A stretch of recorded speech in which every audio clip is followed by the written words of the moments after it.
Well, well, well. Guess who's back on the podcast? On the same bullshit that she used to be on, making her grand reappearance for the second time in 4 or 5 months? It's your girl, Elizabeth, with the in-between. Hi. Hello. If you listened to the show you've been following, I've put out maybe one episode a month since January. I guess when I said slowly getting back into this, I meant at a snail's pace. So, yes, apparently there was some more life stuff that needed to happen, some more lessons to learn, some more things to reflect on, some more highs and some more lows. And then I finally started to come out of, I guess it was like a mini depression, I don't know, but I started to finally feel creative, feel my creative juices going, feeling like, you know what, I'm ready just to get back on the pod. I'm ready to start stepping back into the energy and the messaging and the fun that I used to have with this back when I somehow did this once a week, which blows my mind. I'm like, who was that girl? Ah! But anyways, I am so excited to be back. I have lots of updates. Some great, some not so great. But I'm here and that's exciting. The last episode that I recorded fresh was in January when I kind of had my reemergence, I almost said rebranding, but I guess it's kind of like a rebranding, but I was like, hey, yo, I'm back. So I'm recording this one fresh because the last 3 episodes were recorded last year, at least a year ago. So yeah, let's get into it. First of all, talk about having to fight through imposter syndrome again. I'm like, is that part of why I've had such a hard time getting back on the podcast? Because I'm like, vulnerability, putting yourself out there, which we know usually I don't shy away from. But for some reason, this whole thing, I'm like, these are my thoughts. These are my feelings. These are my emotions. This is my performance. I have new friends, new followers. Oh my God, what are they going to think when they see me? So yeah, fighting through imposter syndrome. It's like, is this my first rodeo? No pun intended with the shirt. That was unintentional, but here we are. Anyways, got some new tats. Yes, turning into a little tattoo girly. She was always under there, but now she gets to express herself. I mean, first off, I know I said there's some highs and some lows. I just want to say this. I am actually thriving. Of course I can think about my former life. I'm not a dingus. It was a huge chunk of my life. But in terms of adjusting and my life now and what it's like, I'm so far removed with how things were 2 years ago that, yeah, life's great. I have this amazing apartment that is decorated just the way I like it with art everywhere. As you can see, some art behind me. I'm living in the city on the Beltline, literally around the Beltline. And for those who know me, know this girl loves a good Beltline walk. I also got, drumroll please, a puppy. Yes, I got a puppy. Literally got her a week ago. Oh, by the way, my birthday was last week. I am now 35. 35 sounds so old. Before you come at me, of course I know it's not old. Because if you think, hey, I live to 90 plus, that's so many years away. But me today, I'm like, damn, 35 is not 28. It's okay though. I mean, I look great for my age. Okay, well, you know what? Is it great for my age or I look great? I don't think I look 35. But nobody I know, none of my girlfriends, none of us look 35, 34, 33, 36, 7, whatever. We all look younger, which, great, awesome, love that. Not so great in the dating world. I guess what I mean by that is I attract a lot of young guys. And although I had fun at my cougar summer last year, we're not trying to do that this year. We're looking for a man. I'm looking for a dog dad. Now that I am a mother. Okay, so before I just start off the podcast with a hard launch looking for a dog dad, which I'm not trying to be that psycho, but intention-wise, yes, I am looking for something more serious. And attracting the 26, 25, 27-year-olds, it's fun, but it's not necessarily what I'm looking for because more than likely we're in 2 completely different life stages. I'm trying to have a baby in the next couple of years, and I just find that most mid-20s are not looking for that, rightfully so. Hence the 35-year-old who's just now ready to have kids. But anyways, let's go back to the big reveal I just said. I got a puppy. I got her a week ago for my birthday. She's like 9 weeks. It was a little stressful because like the day after I got her, she got a UTI, which, oh, poor thing, bless her heart, had to go to the emergency vet. There was $600 because, I'm just made of money, but she's doing a lot better. However, the UTI made potty training a little bit more complicated. You know what I mean? She was peeing everywhere on top of like having to train her and then also acclimate to her schedule. I couldn't find a schedule to speak of. I was like, you are peeing every 3 seconds. Oh my God, I'm about to lose my mind. And obviously I don't mean that like anger towards her or anything like that, but it all just kind of escalated very quickly in the course of like 12 hours. She went to the vet, got her antibiotics. Everything else looked great. So she's rocking and rolling, and now she is sprightly. Let's just say that. She is full puppy. Full puppy. The words of my mother, she's full of piss and vinegar in the mornings. Yes, she is. But she's doing good in the crate. She is so cute. I think I mentioned this already. Her name is Iris. Does she know that? No, not in the slightest. I mean, I say her name and I'm like, is there anything going on upstairs? Like, could not care, could not be bothered, could not put 2 and 2 together that she is Iris. I tell you what, she does know the word no. She's learned that one very quickly. She wasn't here chewing on all my wires. And I was like, hold up, girl.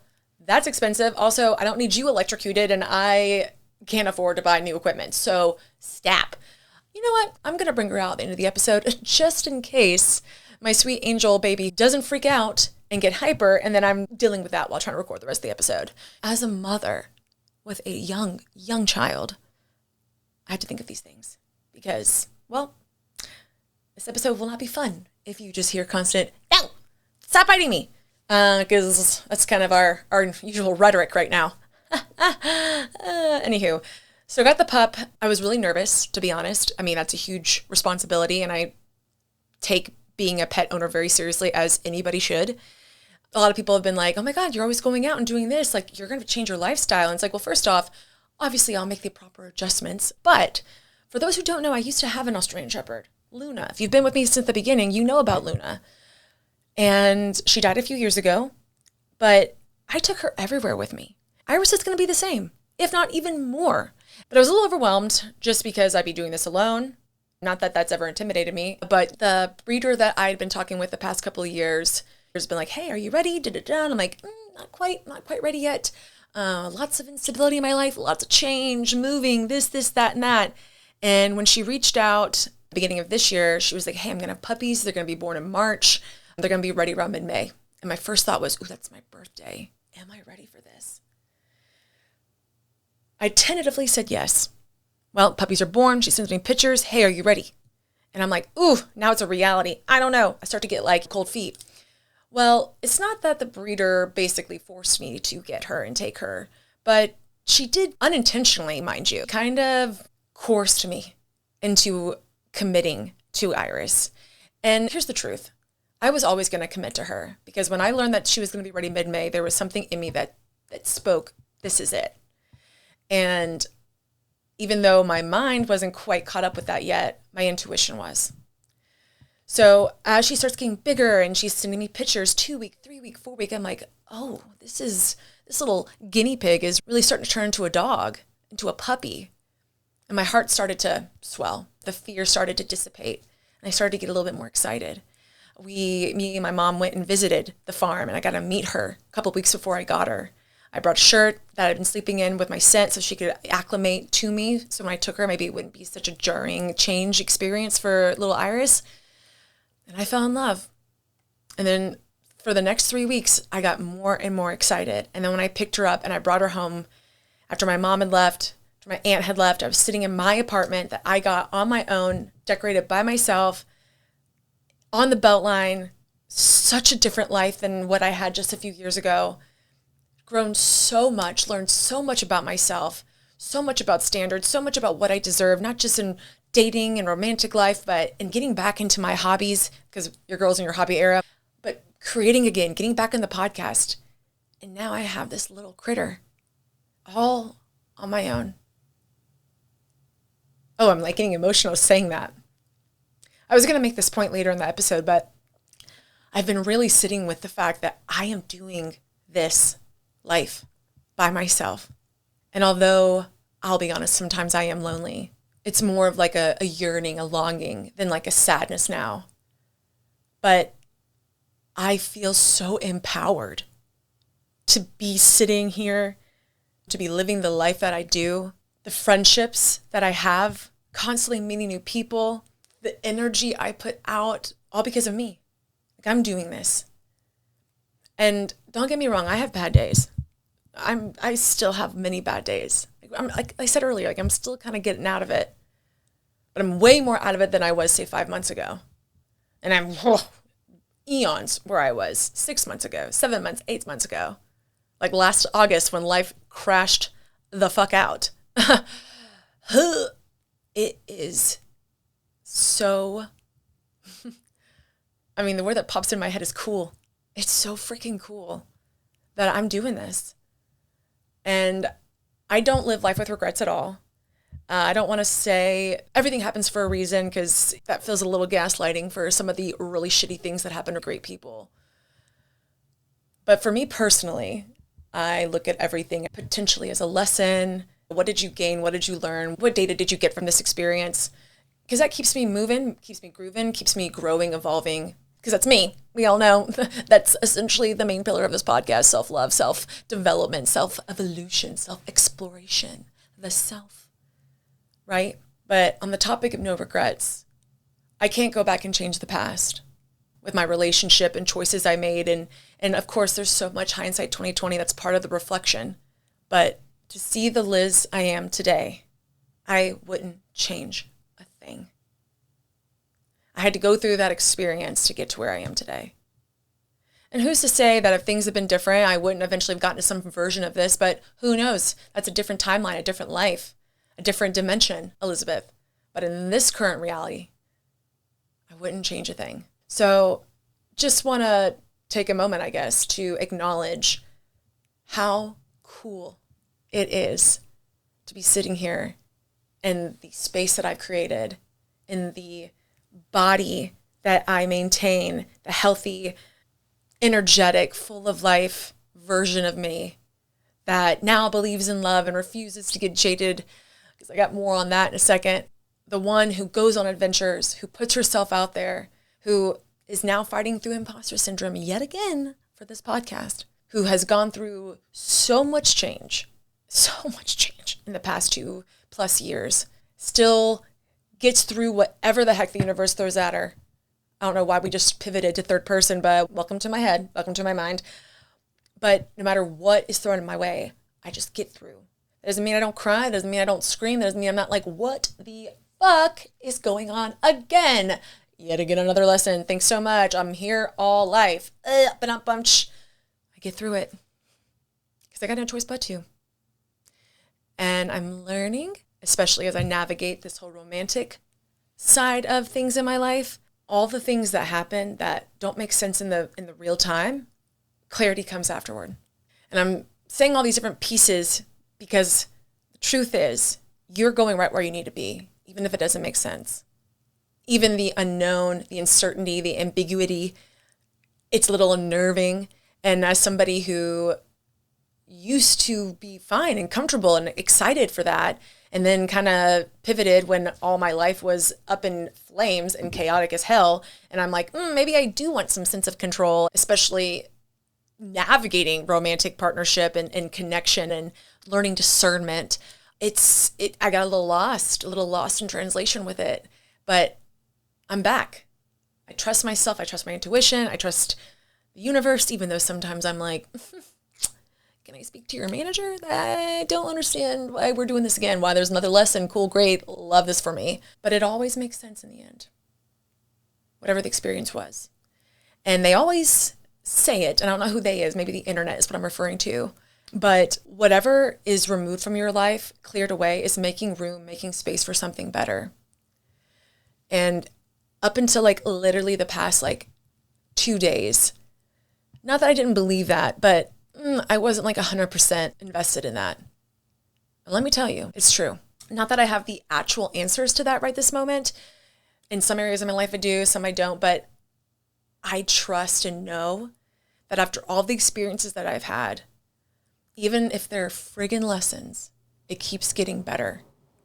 I'm reminded that, okay, if that didn't work out, that's a bummer. But that also felt healthier and felt more solid than the experience before. And then I learned, okay, I can feel this way. I can find this connection. I can feel peace. This is what it should feel like. Not the butterflies and the crazy sparks and all that. Doesn't mean chemistry is not there, but the sense of peace and knowing and belonging and feeling seen, that's important. But then discernment comes in because they disappear, they ghost, whatever the case. Baby step by baby step, I'm learning. And although it's not jaded me, but I've, like I said earlier, I've been a little like questionable to some of the things I feel like the universe is throwing at me. I have taken this approach of like, wait a second, even if it annoys me, what's for me will find me. And we are no longer chasing or waiting or wanting what doesn't want me, what's intimidated by me, what can't handle me. And I don't know if these are all the reasons, but I'm just, as somebody who's been told they're too much their whole life, I mean, that's kind of where that idea is coming from. But I'm not too much. Am I deep? Yes, 1,000,000%. I love that about myself. Most of the things that someone may consider too much are things that I absolutely love about myself. So why would I change that? Why would I shrink that? You know what I mean? That was kind of a long-winded way to say, I love me. Self-love is still a pillar, girl. But all that said and done, the universe be putting me in a blender still, over and over again. My Nana recently passed away. Yeah, very bummy. So in the past couple of months, since we have not chatted and I've just been on my own little island, my Nana was really sick and she was in the hospital for almost 2 months. She got out. When she was in the hospital, it was very up and down, like literally not being dramatic. It'd be one day, okay, one day, is she going to make it? One day she's going to go to nursing home. Like it was pivoting that quickly. So when she finally came home, I was like, oh, okay. But during that 6-8 weeks in the hospital, I started to cope with, okay, if she passes. Now, before I continue, I want to say when I lived with my mom and Nana for a couple of months between selling my house and getting this place, I got to see firsthand just how miserable my Nana was and how much pain she was in. And it absolutely devastated me. She was in crippling pain. And so when she was in the hospital and it wasn't good, and I was like, okay, I'm going to start kind of coping, making terms with like, what happens if she passes? And she came home, she was so weak. Like she was doing better for the state that she was in, but she wasn't great. So when she died, it was about a month ago, literally a month before her birthday, and her birthday is a couple of days after mine. It was a little unexpected because she had been doing better, but for me, at least, I was prepared because she wasn't great. And I found a lot of peace when she passed. Like I remember when my mom told me, I was at first initial reaction shocked, and then all of a sudden this peace overcame me. She's no longer in pain. And that's all I can think about. It's still a little wild to think that she's gone because, I mean, we all really thought that she was going to live forever because it's kind of the energy she put out there. She was full of fire, spite, love, spiciness. Of course, you had no other reason to think that she was going to live forever.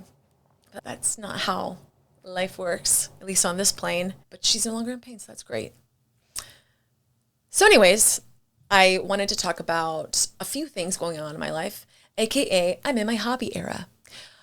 I don't even know if saying I'm in my blah era or am I fill in the blank era, whatever the heck era. Thank you, Taylor Swift. Don't know if that's still cool. I don't care. I will still use the term era if and when I please. And right now we're in our hobby era, which I guess I'm a nerd. So what does that mean? Well, I've taken some beginner hip hop classes. I started improv. I'm going to join a Dungeons and Dragon campaign. Nerd alert. I know, but I'm actually very pumped. I'm doing it with some of my improv friends that I made in class. Love that for me. I set up my piano. I want to get back into piano. When I say back into piano, that makes me sound like a pianist. I did piano classes when I was like 8-9 years old. So basically getting back into my roots of Mary Had a Little Lamb and Twinkle Twinkle Little Star. But we start there, and who knows? Maybe I'll be playing some Adele by the end of the year. High high expectations, but let's see. Let's see what happens. I've been trying different types of workout fitness studios. I have a High Rocks one next week, probably going to kill me, but at least like my body is no longer super injured. Oh yeah, because I kept hurting myself, having to go to physical therapy, pulling a hamstring, pulling my shoulder. How'd you do that, Liz? Well, stretching. Ha! Maybe I should do more mobility work and add that to my hobby list, but I don't have any more room. Anyways, I got into EDM. I went to my first EDM festival this past weekend, my birthday weekend. It was so much fun. The vibes were great. I danced my ass off. I also love dancing, just FYI. I mean, you probably already knew that. For those who know me, know that for sure. I cannot stay away from a dance floor, but I love dancing. I don't know what it unlocks within me, but I feel like a divine goddess who is like, I don't know, dancing to the moon. That makes me sound very witchy, but I love it. I went to my first EDM festival with my friend Atera, and she introduced me to her friends, and now I have this new girl gang, and it's just, it was so much fun. I felt free and liberated, and just, yeah, I love EDM. Here I am at 35 years old saying, I love EDM. Don't know if that makes me lame, cool, all of the above. Maybe it just depends on who you're talking to, but I love it. It was a blast. I had a birthday picnic, and it was so much fun because I had all my people, all my close friends, and I was looking around, and there's just so many new people in my circle, people from my past, because we all know I'm really good at continuing and nurturing relationships. And we also know that I love people and love connection. But it was just really cool to see the life that I've cultivated. Oh, we're going back on that tangent. Here we go. let me take it back. But I don't know. I'm really happy with where things are. And I have a good feeling, especially since I'm finally recording myself and getting my ass in front of this camera, behind this mic, and talking about everything, because I have been in the biggest in-between of my friggin' life the past 2 years that just has so many like subsets, sub-in-betweens, and then even sub-in-betweens of those in-betweens, and then there's some overarching in-betweens, and it's like, oh my God, the in-between is my reality. But such is life. We're born and then we die. I think I said that in the very, very, very, very, very first episode that was like 8 minutes long, and I was scared shitless. We've come a long way. We've come a long way. And, another thing that really drove me to finally get back in front of the podcast was I had to have a come to Jesus talk with myself. What do you want? Where are your dreams and your goals? And it's not that I forgot about them, but I put them in the back burner. Big time. They were in some trunk deep down, covered in dust, a lot of shit on top of it. And I was like, you know what? I need to get those out. They don't need to collect mothballs. They're important. There was a point in my life when it was the only thing that drove me forward. And then I had to give myself grace with the whole, you got to get through life. You got to heal. You got to give yourself the time, the patience, the love that you preach, so that you can get to a place where you can create again. So here we are. I dusted off the goals, I cleaned out the dreams, gave them a nice spring cleaning, a refresher, and we're ready. And there's one quick thing that I want to share before I continue on that really motivated me to sit down and not let my imposter syndrome, self-doubt, ruminating in my head get in the way. I was like, I'm going to do it. I'm going to just do the damn thing. I'm going to sit down. I'm not going to second guess it. I'm going to write this out, and I'm going to get on the mic. There's this creator that I follow. Her name's Florence Given. She's fabulous. And she posted this reel, I don't know, sometime the past couple of days. And she was like, whatever you're not doing is making your enemy happy. You not doing the thing that you need to do, that you want to do, that you should be doing, that you're setting out to do, is only giving your enemy validation. They don't want to see you succeed. They don't want you to do the thing you want to do. So why are you giving your enemy that power, that satisfaction?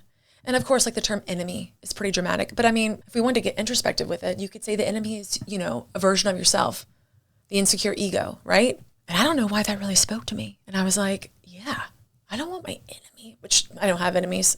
It's me. I mean, I don't think I have enemies. If I have enemies, please come to the front. I would like to know why, and let me respond in a 500, 1,000 word essay as to why that's crazy. Please don't hate me. I don't need that energy in my life. Just kidding. But you know what I mean. I thought, I don't want my enemies to win. I don't want them to be satisfied that I'm not doing the thing that I want to do, that I told myself I do, and now I'm not doing it. Especially because like the voice in my head, my intuition has been so loud lately, like just create, quit worrying about this or that or this. Get your ass in front of that mic. All right, enough catching up. I'm just kidding. I could yap for hours. I mean, before my life imploded, I did this podcast once a week and just talked with me, myself, and I. So we know I can yap. Ha ha. I'm going to be honest. I feel a little awkward, like a little rusty. You know what I mean? Like getting back on the mic like this is kind of not like riding a bike where you just pick up and go. I'm kind of like, am I lame? Am I weird? Am I awkward? Probably all of the above, but that's what makes me me. Okay, I'm going to stop. So the thing that I want to talk about before I end the episode, obviously I wanted to catch up with everybody, tell you what's going on in my life, but I have been dating. I've been putting myself out there. I've been learning so much about myself and how to navigate the stormy waters of what is modern day dating. And I wanted to talk about capacity versus actual feeling. And then with that, discernment. Discernment has been a huge theme in my life. Honestly, I think it's been the overarching theme in all of my experiences. Learning attachment styles, healing this, processing childhood trauma and why it comes out in this way and why I think this. But it's something that I'm working on, been working on. I've come a long way. And when I say something, I just mean the discernment, the am I too much? Am I not enough?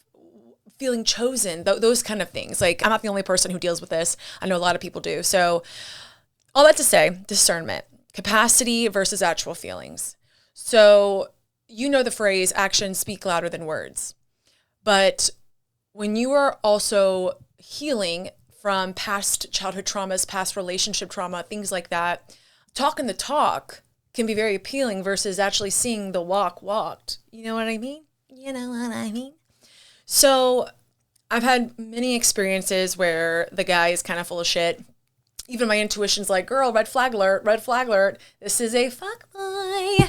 And then I'm like, but I'm lonely and he's really cool in person. And then that blows up in my face in the end. Not that it necessarily actually blows up, but it doesn't work out clearly. So learning how to discern that sooner and then also not waste my time. And then also trusting you may be lonely and it's okay to be lonely. Sit in the loneliness. I think acknowledging that loneliness is more important than ignoring it because that's how you get stuck in these situations with people that don't deserve your time. Sit in the lonely and trust that it's just temporary. It's not forever. What locks us in an unhealthy place, unhealthy attachment, unhealthy situation is this idea that this is our forever state. This is never going to change.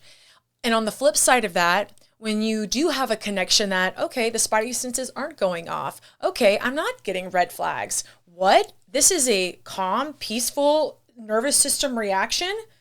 We have connection. What? And then, well, maybe it's not necessarily fuckboy behavior, but their life implodes and then they disappear, ghost you. And you're like, wait, what just happened? Did everything I feel or felt, was it not real? Because you were walking the walk and talking the talk, the actions aligned with the words, and then you just ghosted. Okay, well, I'm going to give some excuses because it wasn't like fuckboy behavior that caused it. It was life stuff. Capacity is still capacity. Whether it's them being emotionally immature because they suck as a person, they're playing the field, they have a whole other ass girlfriend. Yep, that happened to me too. Or they were invested. They did want the same things, but then they couldn't handle it when life hit the fan on their end, and they just poorly communicated and did the immature thing. The point I'm trying to make is it doesn't matter if it's fuckboy or life got hard and scary. Emotional capacity, emotional bandwidth is still the same thing no matter which way you look at it. So why are you going to keep yourself in a situation that is not pursuing you, is not giving you what you deserve? You have to discern. So I went through all these experiences that were more so in this category. Like they weren't all fuckboys, but like people who didn't have the best intentions, people who weren't looking for the same thing that I was, but maybe they lied about it. Me figuring out what I'm looking for and like also listening to myself, letting go when I need to because my body's like, no girl. So when I got this category, the feeling of being pursued, the feeling of being seen, the calm. I mean, when we had our first date, this was like the last guy that I was like talking to. It was very strange, calm, cool, collected. It wasn't, I mean, of course there's chemistry because like I'm not going to go on a date with someone that I don't find attractive. Duh. But I mean, it wasn't this like crazy fireworks and butterfly situation. It was peace. It was nice. And being a deep person, I'm not going to change that. That's who I am. And I love that about me. But we all know there's no depth that I cannot reach. So I've learned a thing or two that I'm not going to let it all out, especially on the first date. So I'm feeling this way with this guy. And he actually brings it up 20 minutes into the date. Am I crazy? Like, do you feel this? And I'm like, okay, recognized. Cool. All right. Well, he pursued me real hard. And at the time, I didn't think it was really love bombing, but where is the line in love bombing versus somebody who is a very impulsive person and doesn't necessarily think through everything? I don't know. All this to say, I got to experience what it felt like to be actively pursued, not to question where I stood in somebody's life and what they wanted and what their intentions were. But in a weird, strange thing of events, within like 2 weeks of this starting, their life imploded. And I feel for that. I'm not making excuses for that. But then it turned into, I don't want to lose this, but I don't have the emotional capacity for this. Okay, well, Liz now would have just ended it then and not entertained anything further, because when someone tells you that, you listen to it. But I felt this connection and I was like, well, do you want to end this, or do we need to adjust like the speed in which we're moving? Of course, that gave them the opening that they don't have to lose access to me completely. And now I am dangling on a hook, whether that was intentional or not on their end. And I kind of put myself there. They disappeared completely. Cool. It stung. It was a little like disappointing, and I felt like we had a really good open communication. So why could you not communicate that with me? But I have no control over anybody else but myself. So my initial frustration, irritation was with the kind of the universe. I'm like, all right, so you put this seemingly great connection in front of me. You give me a taste of what I'm looking for. And granted, I didn't know him all that well because it was only a couple of weeks, but then you strip it away so quickly. What gives? What lesson do I still have to continue to learn? Discernment. Even when the connection feels right, if they don't have the emotional capacity, it's not for you. And that doesn't mean the feelings weren't there. That is the balance that you have to hold and carry. That sucks. That somebody can care but not have the capacity to follow through. And that is in no way a reflection of who you are and what you bring to the table. I know that most of the guys that I've gone on dates with or dated in the past like year and a half, 2 years, were probably a little intimidated by me.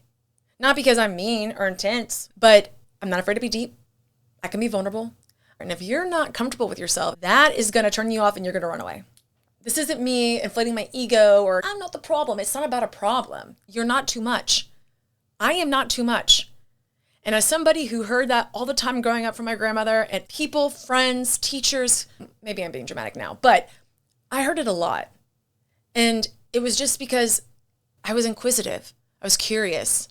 I was very deep at a very young age. I remember being like 6 years old looking at my hand and I'm like, how am I real?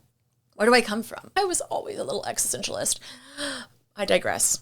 But I know what I bring to the table. I know my worth. And I knew my worth a year and a half, 2 years ago, but I honestly didn't quite know it in terms of navigating dating, navigating romantic pursuit. Now I do. And it was the most seemingly healthy, initial healthy connection dating endeavor that helped me realize that, confirm that, validate that.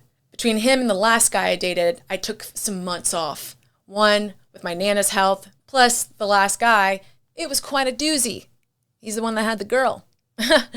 Ooh.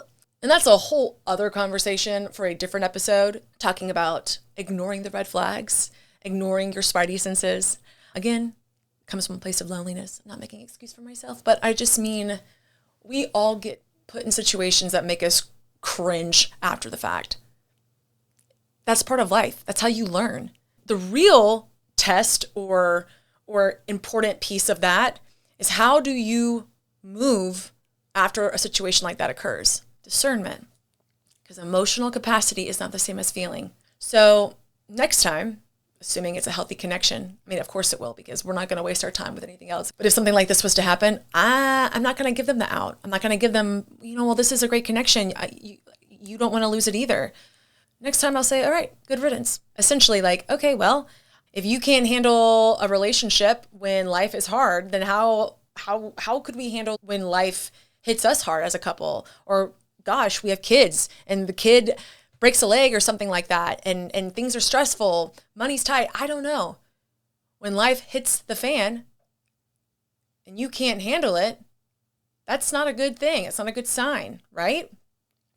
So one part of this is if something doesn't work out, it's because something better is on the way.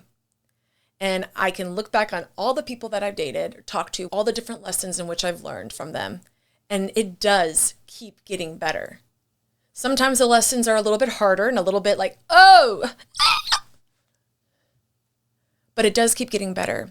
And that is showing me that any fear that I may feel like, am I ever going to feel this way again? Am I ever going to find a guy that I can connect with physically, emotionally, mentally? Is he going to have style? Is he going to be cool? Is he going to be funny? Is he going to make me laugh? Can he get deep? Am I going to find that peaceful connection again and not just like the hot sparks of it all? I continue to learn. Yes, you will. Yes, and you'll get that and something else. You'll get that and something else. And while I navigate that, I learn discernment so that I don't have to deal with the bullshit I've already dealt with. That helps with the keep getting better. And that also comes from loving yourself and knowing what you deserve, knowing your worth. Even if every internal system in your brain's like, oh my God, cling on to it because we're never going to find this again. Yes, you will. And it's going to be better because you're going to make sure you only accept something better because you deserve the world. And you're not going to settle for some busted ass loser. Practice discernment. And I mean, that's something that you should bring in every aspect of your life.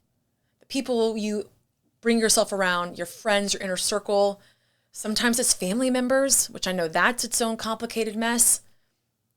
But discernment, what do you deserve? So moral of the story, feeling is still different than emotional capacity, but discernment is important for both. Listen to your intuition. Don't stay in something that you know is not healthy for you. Despite what your nervous system says, despite what your head says that you're never going to find it, you're never going to be loved, whatever never negative thing you are sitting on, spiraling on, ruminating on, I need you to work and convince yourself that that is not true because there is something better, because you deserve better. No one deserves to question love. No one deserves to question where they stand in someone's life. Silence is louder than words ever could be, period. And that's the lesson for today. Ooh, it feels good to be back. It feels good to be back. Okay, let me go grab my puppo, and then I'll close these things out, and I'll see you sooner than a month from now. Will I see you next week? Don't get your hopes up because I don't know, but maybe the week after, we're going to try. Because one, the only way to grow this sucker is to be consistent. Just like how we want in our relationships, consistency is key. Tell myself that for this podcast as well. Yes. So we're going to create more. We're going to get more out, and we're going to keep nurturing our funny bone. Hopefully this improv pays off. All right, let me grab this dog. All right, everybody. Meet Iris. Hi. See, I was just napping. Got puppy breath. I gave her a kiss on her forehead. I don't know if you can see it, but she's got a pink forehead right now. But this is Iris. So we don't really know our name quite yet, but we love my mom. We love our mom. My mom. Our mom. My mom. No, me. I'm mom. Wow. Maybe I should stop trying to speak in third person because it gets a little awkward. But this is Iris, and this is my life. Like I said earlier, oh, she just had a puppy on. Say hi. You want to say anything? Say hello. I am so attached to her already. I love her so much. She's so cute. She is piss and vinegar, like I mentioned earlier, but she's a sweetie. Crazy that I get to do this life that I have created all by myself. And like I said earlier, that's super empowering and beautiful. So without further ado, I'm going to let you go. I hope you have a safe weekend. I will see you very soon, I promise, because she's back, y'all. If you can't tell by the mojo, I feel it. I've got the power. I was like, what the hell are all these lights? But yes, onward and upward. And let's see where the next year takes me, because she dusted off the dreams and goals, baby, and it's time. So if you're not doing so already, please follow me on Instagram. My personal is ElizabethCheney_. That's where you're going to get most of my life updates. Oh, wait. Oh, my God. Look at her. Oh, my God. She's laying on me. ElizabethCheney_. And then the podcast Instagram is in.betweenpod. And you can follow me on TikTok, the In Between Podcast. You can watch this episode on YouTube. And I hope you guys have a wonderful rest of your day. And I will see you next time. I'm Elizabeth. Bye.